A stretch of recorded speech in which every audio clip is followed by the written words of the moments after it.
আপনার নাম? আমার নাম সঞ্জিত দেবনাথ। আচ্ছা, আপনি কোথা থেকে আসছেন? দমদম ক্যান্টনমেন্ট। দমদম ক্যান্টনমেন্ট। আচ্ছা, আপনি কি অ্যাপয়েন্টমেন্ট পেয়েছেন এখনো অবধি? না, আমি এখনো পাইনি। 1.5 বছর হয়ে গেছে, আমি পাইনি ব্যাপার। আচ্ছা। চেষ্টা করেছিলাম, পাইনি। আচ্ছা, ধামের ফটো কি প্রতিষ্ঠা করা হয়েছে বাড়িতে? প্রতিষ্ঠাতা করেছি বাড়িতে। ধামের ফটো প্রতিষ্ঠা করা হয়েছে বাড়িতে। আচ্ছা, ধামের ফটো প্রতিষ্ঠা তো করেছেন, তো কোনো কি ফল লাভ করেছেন এখন অবধি? প্রতিষ্ঠাতা করার পর আমার আগের থেকে অনেক বেটার আছে। আচ্ছা, মানে বাবা কি মনের কথা শুনছে? হ্যাঁ হ্যাঁ, শুনছে।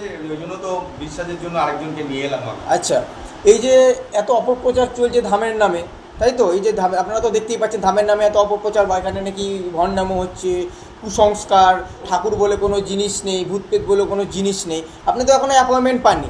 আমি শুধু এইটুখানি বলতে চাই যে আপনি অন্য কিছু বলার দরকার নেই। আপনি আপনার নিজের যেই বক্তব্য, ঠিক আছে, এই যে এখানে এসে যে আপনি ধামের ফটো প্রতিষ্ঠা করে আপনি তো নিজেই বললেন যে এখনই যে আপনি ফল লাভ করেছেন কিছুটা হলেও, এখন অবধি আপনি অ্যাপয়েন্টমেন্টও পাননি। তো বাকি ভক্তদের উদ্দেশ্যে আপনি কী বলতে চান, বা আপনার দিক থেকে আপনি কি বার্তা দিতে চাইছেন? আমার দিকে বার্তা দিতে চাইছি যে আমি এখন পর্যন্ত যেই সমস্যাটা ছিল তার থেকে আমি অনেকটা বেরিয়ে এসেছি।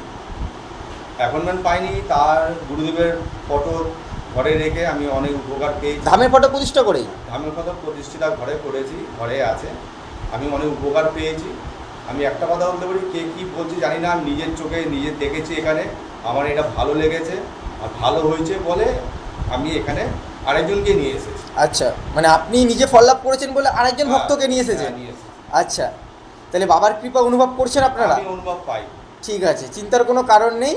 আমাদের যে অফিসিয়াল নাম্বার আছে 8583912555, এই নম্বরে আপনি অ্যাপয়েন্টমেন্টের জন্য অ্যাপ্লাই করতে থাকুন। As soon as possible appointment পেয়ে যাবেন। ঠিক আছে, বলুন জয় শিবধাম। জয় শিব।